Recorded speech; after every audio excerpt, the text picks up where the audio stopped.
ನಾವು ಅದೇ ಹೇಳೋದು, ತರಾತುರಿಯಲ್ಲಿ ಮಾಡ್ತಾ ಇದ್ದಾರೆ ಅಂತ.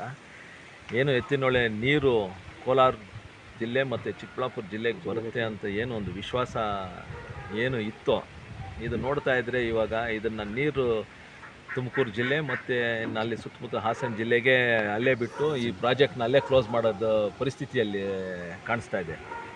ಏನೋ ಒಂದು ನಮ್ಮ ಕೋಲಾರ ಜಿಲ್ಲೆ ಮತ್ತು ಚಿಕ್ಕಬಳ್ಳಾಪುರ ಜಿಲ್ಲೆಗೆ ನೀರು ಕೊಡ್ತೀವಿ ಅಂತ ಈ ಎತ್ತಿನೊಳೆ ಪ್ರಾಜೆಕ್ಟ್ ಏನು ಸ್ಟಾರ್ಟ್ ಮಾಡಿದಿರೋ ಅದು ನಮಗೆ ಬರುತ್ತೆ ಅಂತ ಕೂಡ ಗ್ಯಾರಂಟಿ ಇಲ್ಲ ಅಂತ ಒಂದು ಅನಿಸಿಕೆ ಇವಾಗ ಬರ್ತಾ ಇದೆ. ಆದರೆ ಇನ್ನು ಮುಂದಿನ ದಿನಗಳಲ್ಲಿ ಮತ್ತೆ ಮುಖ್ಯಮಂತ್ರಿನ ಇವ್ರನ್ನೆಲ್ಲ ಮಾತಾಡಿ ದಯವಿಟ್ಟು ಕೋಲಾರ ಮತ್ತು ಚಿಕ್ಕಬಳ್ಳಾಪುರ ಜಿಲ್ಲೆನ ಮರ್ತೋಗಬೇಡಿ ಅಂತ ಹೇಳೋ ಪರಿಸ್ಥಿತಿ ಬರುತ್ತೆ ಅಂತ ನನಗನ್ಸುತ್ತೆ. ಸರ್ ಇಲ್ಲಿ ಇವಾಗ ಏನು ಅಷ್ಟು ಅರ್ಜೆಂಟಾಗಿ ಏನೋ ಒಂದು ತೋರಿಸ್ತಾ ಇದ್ದಾರೆ ಜನಕ್ಕೆ, ನಾವು ಇದೆಲ್ಲ ಮಾಡ್ತಾ ಇದ್ದೀವಿ ಅಂತ ಒಂದು ಅಭಿವೃದ್ಧಿ ಏನು ಇಲ್ಲ ಅಂತ ಏನು ಅಪೋಸಿಷನ್ ಲೀಡರ್ಸ್ ಹೇಳ್ತಾ ಇದ್ದೀವೋ, ಮಾಡ್ತಾ ಇದ್ದೀವಿ ಅಂತ ತೋರ್ಸೋಕ್ಕೆ ಈ ಕಾರ್ಯಕ್ರಮಗಳು ಮಾಡ್ತಾ ಇದ್ದಾರೆ ಹೊರತು ಬೇರೆ ಏನೂ ಇಲ್ಲ.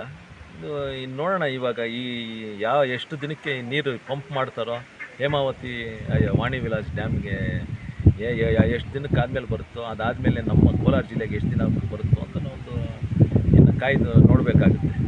ಅಂದರೆ ಅಧಿಕಾರಿಗಳು ಹೇಳೋ ಪ್ರಕಾರ ಎಷ್ಟು ವರ್ಷ ಆಗುತ್ತೆ?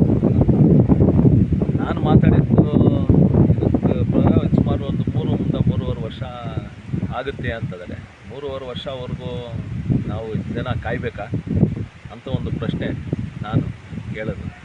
ಯಾಕಂದರೆ ಇದು ಕಾರ್ಯಕ್ರಮ ಮಾಡಿದ್ದೇ ಕೋಲಾರ ಮತ್ತು ಚಿಕ್ಕಬಳ್ಳಾಪುರ ಜಿಲ್ಲೆಗೆ, ಅದು ಬಿಟ್ಟು ಇವಾಗ ಪಂಪು ಅಲ್ಲಿ ಮಾಡ್ತೀವಿ ಅಂತ ಏನು ಹೇಳ್ತಾ ಇದ್ದಾರೆ. ಯಾಕೆ ಇಷ್ಟು ಅರ್ಜೆಂಟಾಗಿ ಮಾಡ್ತಿದ್ದಾರೆ? ಏನು ಫಾರೆಸ್ಟ್ ಕ್ಲಿಯರೆನ್ಸ್ ಆಗಬೇಕಾಗಿತ್ತು, ಇನ್ನು ಮಿಕ್ಕಿದ್ದು ಏನೇನು ಕ್ಲಿಯರೆನ್ಸ್ಗಳಾಗಬೇಕಾಗಿತ್ತು ಅದೆಲ್ಲ ಸೆಂಟ್ರಲ್ ಗೌರ್ಮೆಂಟಿಂದ